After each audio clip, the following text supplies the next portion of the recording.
Siberia का सुदूर क्षेत्र आज जिस भूमि को इस नाम से पुकारा जाता है, वह लगभग 90 वर्ष पहले एक बिल्कुल अलग दुनिया थी। मानवता एकल प्रजाति नहीं थी, बल्कि निकट संबंध रखते हुए भी भिन्न विशेषताओं वाले कई वंश अस्तित्व में थे। कुछ मजबूत थे, कुछ लचीले, और सभी अत्यधिक परिवर्तनशील एवं कठोर धरती पर जीवित रहने के लिए संघर्ष कर रहे थे। ऐसे ही वातावरण में एक युवा महिला नंगे पांव जमी हुई नदी के किनारे चल रही थी। मौसम भले ही गर्मियों का था, लेकिन हवा सर्दियों जैसी ठंडी थी और त्वचा को चुभने वाली ठंड लगातार बनी हुई थी। वह चट्टानों के बीच झोंकते हुए छोटे शंख खोज रही थी। शायद वह उन्हें आभूषण बनाना चाहती थी, या शायद केवल यूं ही समय बिताने के लिए ऐसा कर रही थी। लेकिन अंततः उसे कुछ भी नहीं मिला। कुछ समय बाद वह उस स्थान की ओर लौटने लगी जहां उसे जाना था। वहां गुफा के भीतर गहराई में रात के भोजन की तैयारी का धुआं धीरे धीरे उठ रहा था। अभी शिकार किए गए हिरण का मांस और मेहनत से इकट्ठी की गई जड़ों और पत्तियों का संग्रह, यही सब उसका घर बनाते थे। लेकिन वह निवास बिल्कुल साधारण नहीं था। वहां रहने वाले जीव कुछ अजीब से दिखाई देते थे। लंबी खोपड़ी, मजबूत और भारी शरीर। वे भी मानव थे, लेकिन आधुनिक मनुष्यों से स्पष्ट रूप से भिन्न। वे निएंडरथल और डेनिसोवन थे, और वह स्वयं इन दोनों वंशों के रक्त से जन्मी थी। दो विलुप्त मानव प्रजातियों के मेल से उत्पन्न एक संकर बालिका। उसका जीवन छोटा था। वह पूरी तरह वयस्क होने से पहले ही मर गई, और उसने न कोई उपकरण छोड़ा, न कोई कला। केवल 2 सेंटीमीटर से भी छोटा एक हड्डी का टुकड़ा ही भविष्य के लिए शेष रह गया। लेकिन वही छोटा हड्डी का टुकड़ा आगे चलकर मानव इतिहास को बदलने वाला सुराग बना डेनिसोवा गुफा में पाया गया। यह अवशेष डीएनए विश्लेषण के माध्यम से यह दर्शाता है कि वह लगभग 13 वर्ष की थी और एक संकर थी। उसकी मृत्यु का कारण स्पष्ट नहीं है। संभवतः बीमारी, भूख या कोई ऐसा घाव जो ठीक नहीं हो सका। आधुनिक काल में वह डैनी के नाम से जानी जाती है। उसका अस्तित्व भले ही एक हड्डी के टुकड़े तक सीमित हो, लेकिन उसकी कहानी मानव इतिहास की जटिलता का प्रतीक है। यह जीवाश्म प्रमाण दिखाता है कि मानव इतिहास कितना जटिल और परस्पर जुड़ा हुआ है।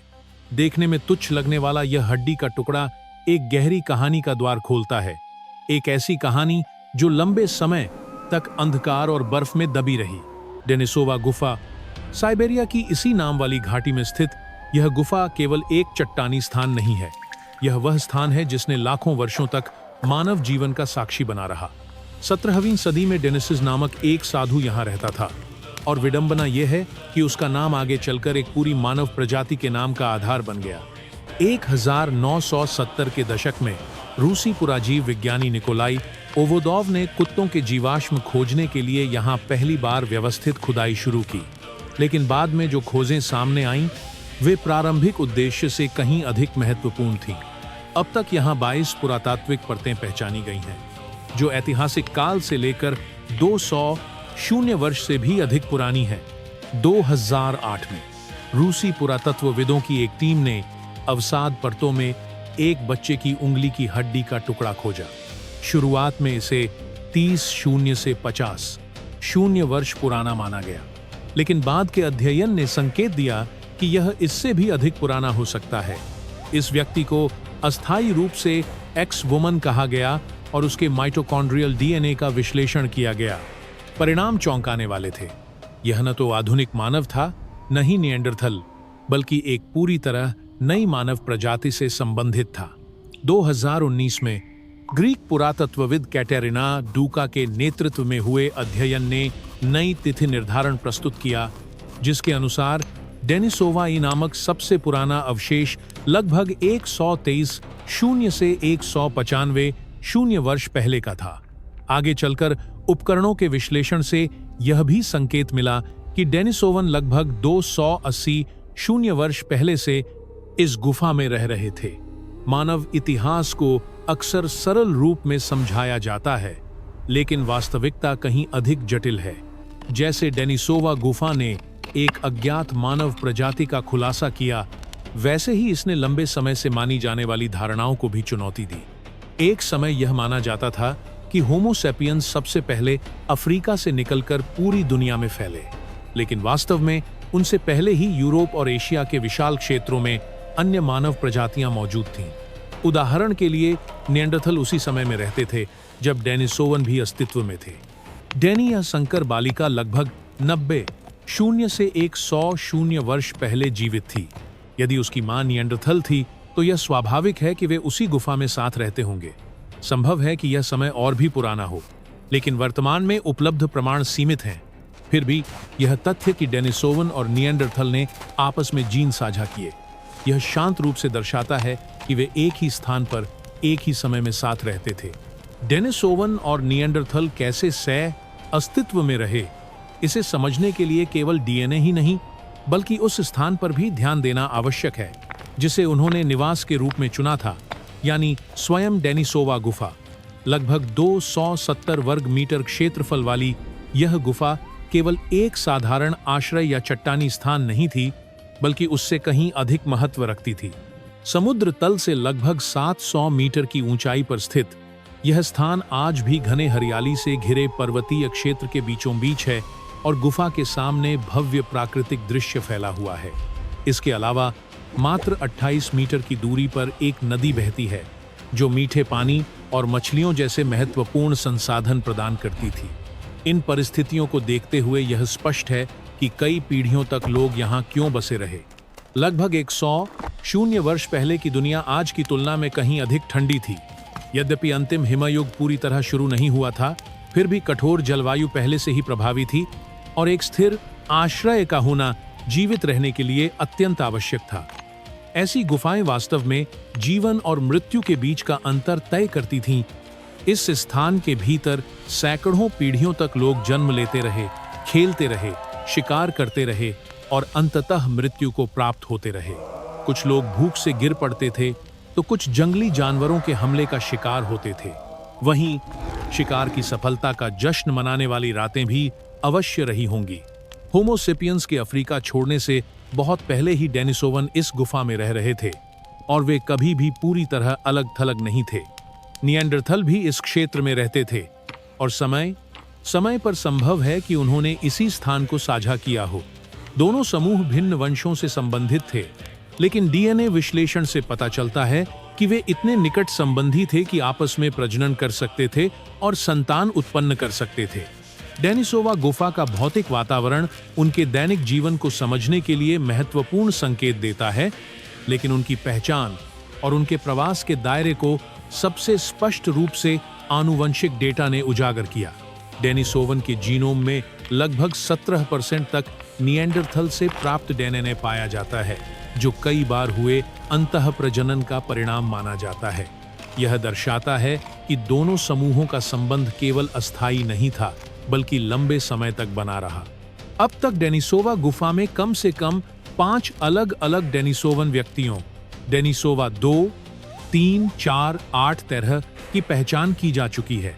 इसके अतिरिक्त डेनिसोवा 11 नामक एक विशेष व्यक्ति निएंडरथल और डेनिसोवन के बीच जन्मी संकर संतान थी और यह अब तक स्पष्ट रूप से पहचाना गया एकमात्र ऐसा उदाहरण है। अब तक मिले अवशेष अत्यंत सीमित और खंडित हैं। एक उंगली की हड्डी, 3 दाढ़ें, जबड़े का एक हिस्सा, अंगों के टुकड़े और खोपड़ी के कुछ भाग। इसी कारण वर्तमान ज्ञान का अधिकांश हिस्सा प्राचीन डीएनए विश्लेषण पर आधारित है। लंबे समय तक डेनिसोवन के जीवाश्म केवल इसी एक गुफा में पाए गए थे, लेकिन 2019 में एक नई खोज ने इस धारणा को बदल दिया। तिब्बती पठार पर स्थित बाइशिया कार्स्ट गुफा, जो डेनिसोवा गुफा से लगभग 700 किलोमीटर दूर है, में दूसरा स्थल पहचाना गया। यहाँ 1980 में एक बौद्ध भिक्षु द्वारा खोजा गया जबड़े का अवशेष बाद में आनुवंशिक विश्लेषण के माध्यम से डेनिसोवन का सिद्ध हुआ। इस खोज से यह स्पष्ट हो गया कि डेनिसोवन कोई सीमित क्षेत्रीय समूह नहीं थे, बल्कि पूरे एशियाई महाद्वीप में व्यापक रूप से फैले हुए थे।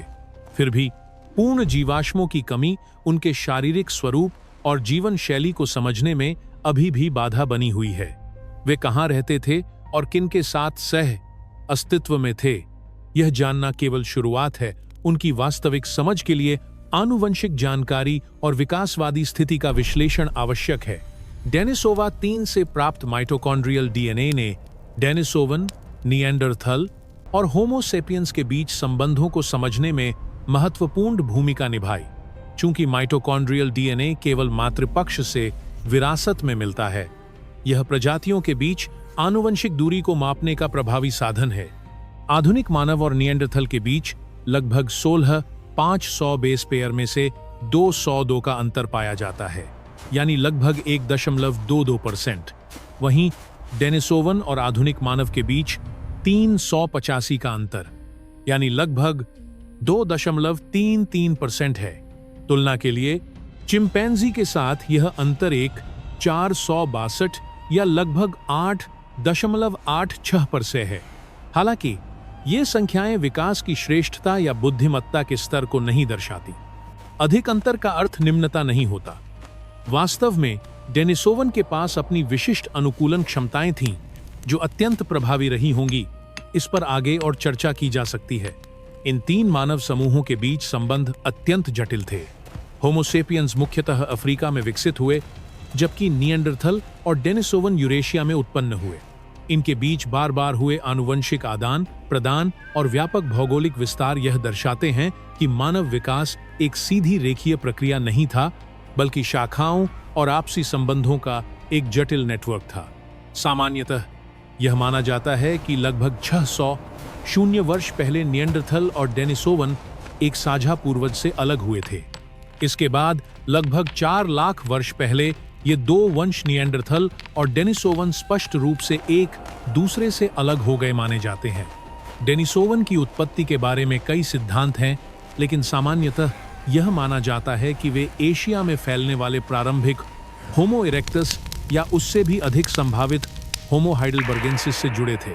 इसके अलावा यह संभावना भी नकारी नहीं जा सकती कि उनका उद्गम इन दोनों के मिश्रण से हुआ हो। इसका कारण यह है कि डेनिसोवन के जीनोम में होमो इरेक्टस सहित अधिक प्राचीन मानव समूहों के साथ हुए संकरण हाइब्रिडाइजेशन के संकेत मिलते हैं। उनकी आनुवंशिक संरचना इतनी जटिल है कि उसे किसी एकल वंश से समझाना संभव नहीं है। यह इस बात की ओर संकेत करता है कि परंपरागत रूप से एक प्रजाति के रूप में समझी जाने वाली अवधारणा वास्तव में उतनी स्पष्ट नहीं हो सकती। हाल के शोध बताते हैं कि डेनिसोवन एक समान होमोजीनियस समूह नहीं थे, बल्कि विभिन्न आनुवंशिक पृष्ठभूमियों वाले कई उपसमूहों से मिलकर बने थे। एक अंतर्राष्ट्रीय शोध दल, जिसमें इंडोनेशिया, न्यूजीलैंड और सिंगापुर के वैज्ञानिक शामिल थे, ने इंडोनेशिया के विभिन्न द्वीपों में रहने वाले 161 आधुनिक मनुष्यों के डीएनए को एकत्र कर उसकी तुलना निएंडरथल और डेनिसोवन के जीनोम से की। इसके परिणाम स्वरूप आधुनिक मानवों में मौजूद डेनिसोवन मूल के डीएनए अंशों के माध्यम से प्राचीन समूहों की आनुवंशिक विशेषताओं का पुनर्निर्माण संभव हुआ। इस विश्लेषण से जो सामने आया वह अपेक्षा से कहीं अधिक विविधता थी। इंडोनेशिया के कुछ समूहों में ऐसे डेनिसोवन संबंधित जीन मिले जो साइबेरियाई डेनिसोवन से भिन्न थे और आपस में भी स्पष्ट रूप से अलग थे। इस खोज ने पहले के आनुवंशिक डेटा में देखी गई असंगतियों और जटिलताओं को समझाने में महत्वपूर्ण भूमिका निभाई। यह विविधता व्यापक भौगोलिक विस्तार और कई बार हुए अंतः प्रजातीय संकरण का परिणाम मानी जाती है। वर्तमान में कम से कम 3 प्रमुख समूह प्रस्तावित किए गए हैं। उत्तरी समूह साइबेरिया, कजाखस्तान, चीन, दक्षिण पूर्व एशियाई महाद्वीपीय समूह, थाईलैंड, वियतनाम सहित द्वीपीय समूह, इंडोनेशियाई द्वीप समूह। अंतिम 2 समूह साइबेरियाई समूह से लगभग 2.5 लाख वर्ष पहले ही अलग हो गए थे। यह वह समय है जब शारीरिक रूप से आधुनिक मानव अभी प्रकट भी नहीं हुए थे। इससे भी आगे पापुआ न्यू गिनी में पाए गए कुछ आनुवंशिक वंश अत्यधिक विभाजित हैं। न्यूजीलैंड के आनुवंशिकीविद मरी कॉक्स के अनुसार वे एक स्वतंत्र प्रजाति के रूप में माने जाने योग्य हो सकते हैं। हालांकि इस परिकल्पना का समर्थन करने वाले जीवाश्म प्रमाण अभी तक नहीं मिले हैं। आनुवंशिक डेटा यह भी दर्शाता है कि ये समूह न केवल साइबेरियाई डेनिसोवन से बल्कि निएंडरथल से भी स्पष्ट रूप से भिन्न थे। यह दर्शाता है कि प्रागैतिहासिक मानवों के बारे में हमारी समझ अभी भी अधूरी है और बहुत कुछ अज्ञात है। विशेष रूप से दक्षिण पूर्व एशिया में संभावित जीवाश्म खोज भविष्य के शोध में महत्वपूर्ण भूमिका निभा सकती है। और भी महत्वपूर्ण बात यह है कि डेनिसोवन का आनुवंशिक इतिहास केवल निएंडरथल या आधुनिक मानवों के साथ संकरण तक सीमित नहीं है। हाल के शोध बताते हैं कि उनके पूर्वजों ने उससे भी अधिक प्राचीन मानव समूहों के साथ भी संकरण किया था। ऐसा ही एक उल्लेखनीय संकरण लगभग 7 लाख वर्ष पहले हुआ माना जाता है। यह घटना निएंडरथल और डेनिसोवन के साझा पूर्वज और तथाकथित अत्यंत प्राचीन मानव समूह के बीच हुई थी, और यह दोनों वंशों के अलग होने से पहले की बात है। यह अत्यंत प्राचीन मानव समूह निएंडरथल डेनिसोवन पूर्वजों से 10 लाख वर्ष से भी अधिक समय पहले अलग हो चुका था। इसका अर्थ है कि उनके बीच का आनुवंशिक अंतर अब तक ज्ञात किसी भी मानव समूहों के बीच के अंतर से अधिक था।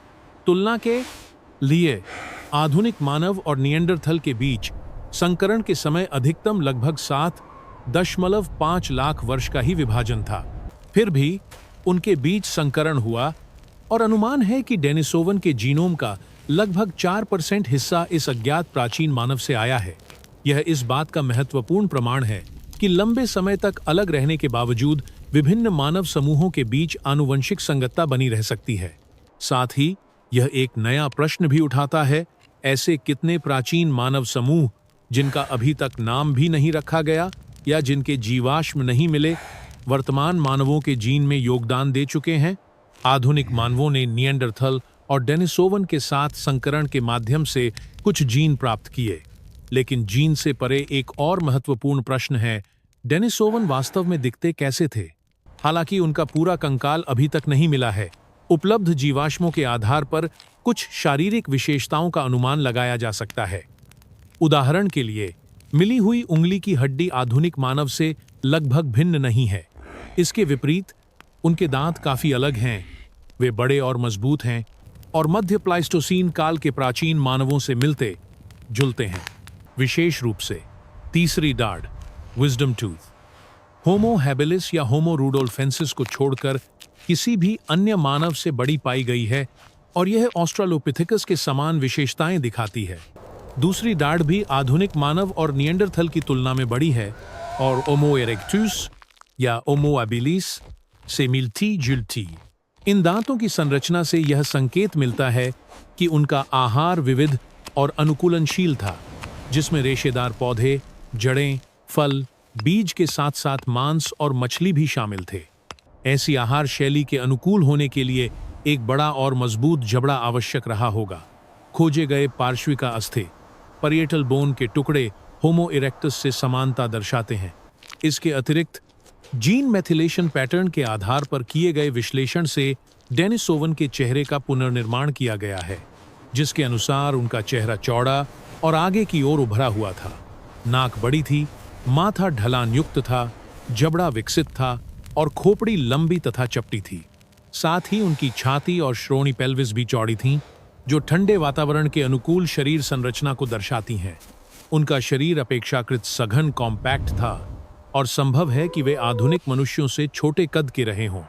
उनके मस्तिष्क की सटीक क्षमता ज्ञात नहीं है, लेकिन इसे निएंडरथल के समान माना जाता है। उनके पास आधुनिक मनुष्यों से बड़ा मस्तिष्क था, लेकिन इसका अर्थ अधिक बुद्धिमत्ता होना आवश्यक नहीं है। मस्तिष्क का आकार अधिकतर संवेदी क्षमताओं के विकास से जुड़ा होता है, और यह सीधे तौर पर अग्र मस्तिष्क प्रीफ्रंटल कॉर्टेक्स के विस्तार को नहीं दर्शाता। वे किसी भी दृष्टि से हीन नहीं थे, बल्कि तर्क, अनुमान और जिज्ञासा की क्षमता रखने वाले मानव थे। वे आधुनिक मानव के साथ लगभग 99.98% माइटोकॉन्ड्रियल डीएनए साझा करते हैं। यद्यपि हम उनके सोचने के तरीके को सीधे नहीं जान सकते, लेकिन यह मानने का कोई कारण नहीं है कि वे अस्तित्व से जुड़े प्रश्न उठाने में असमर्थ थे। वे हमसे भिन्न थे, लेकिन उनके अस्तित्व का मूल्य किसी भी प्रकार से कम नहीं था। जीवाश्म साक्ष्य सीमित हैं, फिर भी डेनिसोवन की आनुवंशिक विरासत आज भी करोड़ों लोगों में जीवित है। उनके जीन शरीर की बनावट, प्रतिरक्षा प्रणाली और पर्यावरणीय अनुकूलन के कई पहलुओं को प्रभावित करते हैं। डेनिसोवन, निएंडरथल और आधुनिक मानव के बीच स्पष्ट शारीरिक अंतर थे। ठंडे क्षेत्रों में रहने वाले कुछ समूहों में कम धूप के अनुकूलन के लिए त्वचा अपेक्षाकृत हल्की हो सकती थी। साथ ही यह भी संभावना है कि उनमें आधुनिक पूर्वी एशियाई जनसंख्या जैसी पलकों की संरचना एपिकैंथिक फोल्ड मौजूद रही हो। यद्यपि पूर्ण कंकाल अभी तक नहीं मिला है, लेकिन आनुवंशिक विश्लेषण यह संकेत देता है कि डेनिसोवन के चेहरे चौड़े, नाक बड़ी, जबड़ा मजबूत और शरीर ठंड के अनुकूल मजबूत था, कुछ हद तक निएंडरथल के समान। डेनिसोवा गुफा से मध्य पुरापाषाण काल के पत्थर के औजार जैसे स्क्रैपर, दांतेदार औजार और कोर मिले हैं, जिनमें से कुछ लगभग 280 वर्ष पुराने हैं। इसके अलावा उत्तर पुरापाषाण काल के अवशेषों में संगमरमर की अंगूठी, हाथी, दांत के आभूषण, दांत से बने लटकन पेंडेंट और क्लोराइट पत्थर के कंगन शामिल हैं। हालांकि माना जाता है कि डेनिसोवन का इस गुफा में निवास लगभग 55 वर्ष पहले समाप्त हो गया था, लेकिन इन आभूषणों को किसने बनाया यह स्पष्ट नहीं है। डेनिसोवन ने आधुनिक मानवों के साथ भी संकरण किया और इसका प्रभाव विशेष रूप से ओशिनिया और दक्षिण पूर्व एशिया की जनसंख्या में स्पष्ट रूप से देखा जाता है। आनुवंशिक अध्ययनों से कई बार हुए संकरण के प्रमाण मिलते हैं।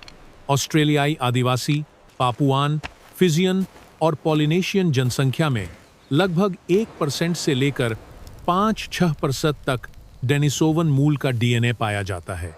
इसके विपरीत पूर्वी एशिया और अमेरिका के लोगों में यह अनुपात अपेक्षाकृत कम, लगभग 0.2% है।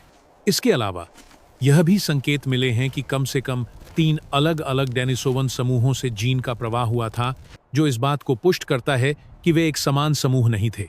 आधुनिक मानवों में पाए जाने वाले कुछ महत्वपूर्ण अनुकूलन भी डेनिसोवन से प्राप्त हुए हैं। उदाहरण के लिए तिब्बती पठार के निवासियों में पाया जाने वाला एपासेक जीन उच्च ऊंचाई पर कम ऑक्सीजन के अनुकूलन में मदद करता है। इसी प्रकार इनुइट जनसंख्या में वसा वितरण से जुड़े जीन, पापुआन में कंकाल संरचना, प्रतिरक्षा और चयापचय से जुड़े जीन, ये सभी डेनिसोवन मूल के माने जाते हैं। 2021 के एक अध्ययन में यह भी सुझाव दिया गया कि मध्य और दक्षिण अमेरिका की कुछ जनसंख्याओं में पाए जाने वाले होंठों की मोटाई से जुड़े जीन भी प्राचीन मानवों से आए हो सकते हैं। यह विशेषता एशिया और अमेरिका के अन्य क्षेत्रों में भी देखी गई है। ये आनुवंशिक अंतर किसी प्रकार की श्रेष्ठता या हीनता का संकेत नहीं देते। प्राचीन पूर्वजों का होना किसी व्यक्ति के मूल्य को निर्धारित नहीं करता। यहाँ तक कि सहारा के दक्षिणी अफ्रीका की वे जनसंख्याएं जिनमें निएंडरथल या डेनिसोवन डीएनए बहुत कम या नहीं के बराबर है, वे भी सभी आधुनिक मनुष्यों की तरह एक साझा विकासवादी आधार साझा करती हैं। डेनिसोवन अत्यधिक अनुकूलन क्षमता वाले थे।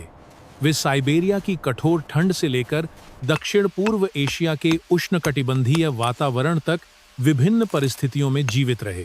भले ही उनके पास गणित या लिखित भाषा न रही हो, लेकिन वे अपने पर्यावरण को समझने और नियंत्रित करने में सक्षम थे। उन्होंने जटिल औजार बनाए और कठिन प्राकृतिक परिस्थितियों से निपटने की रणनीतियां विकसित की। सैकड़ों हजारों वर्षों तक उन्होंने शिकार किया, प्रवास किया, भूख सहन की और जीवित रहे, और उनके निशान आज भी हमारे जीन में मौजूद हैं। उनके विलुप्त होने के कारण अभी भी स्पष्ट नहीं है। केवल जीवाश्म अभिलेखों के आधार पर यह निर्धारित करना कठिन है कि वे क्यों समाप्त हुए, लेकिन आनुवंशिक दृष्टिकोण से उनकी कहानी समाप्त नहीं हुई है।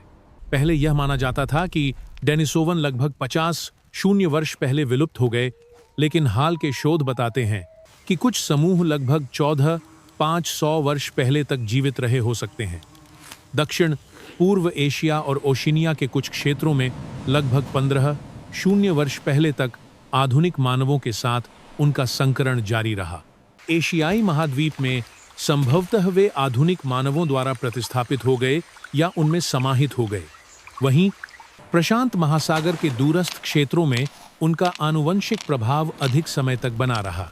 इसी कारण आज भी पापुआन और ऑस्ट्रेलियाई आदिवासियों में डेनिसोवन डीएनए का अनुपात अपेक्षाकृत अधिक पाया जाता है। यहाँ एक मूलभूत प्रश्न उठता है, यदि वे हमारे जीन में आज भी जीवित हैं, तो क्या वास्तव में उन्हें विलुप्त कहा जा सकता है? मनुष्य को प्रकृति से अलग एक विशेष अस्तित्व मानने का विचार मात्र एक सांस्कृतिक निर्माण है। जीव विज्ञान इसके विपरीत यह दिखाता है कि हम एक विशाल और जटिल विकासवादी वृक्ष का हिस्सा हैं। इस कहानी का उद्देश्य अतीत की प्रशंसा करना नहीं, बल्कि साझा इतिहास को पुनः जोड़ना और स्वयं को अधिक गहराई से समझना है। यह आश्चर्यजनक है कि इतने महत्वपूर्ण मानव समूह ने इतने कम जीवाश्म छोड़े, जबकि इससे भी अधिक प्राचीन विलुप्त जीवों के कहीं अधिक पूर्ण कंकाल मिल चुके हैं। फिर भी केवल एक छोटा सा हड्डी का टुकड़ा ही मानव इतिहास के एक बड़े अध्याय को फिर से लिखने का कारण बन गया।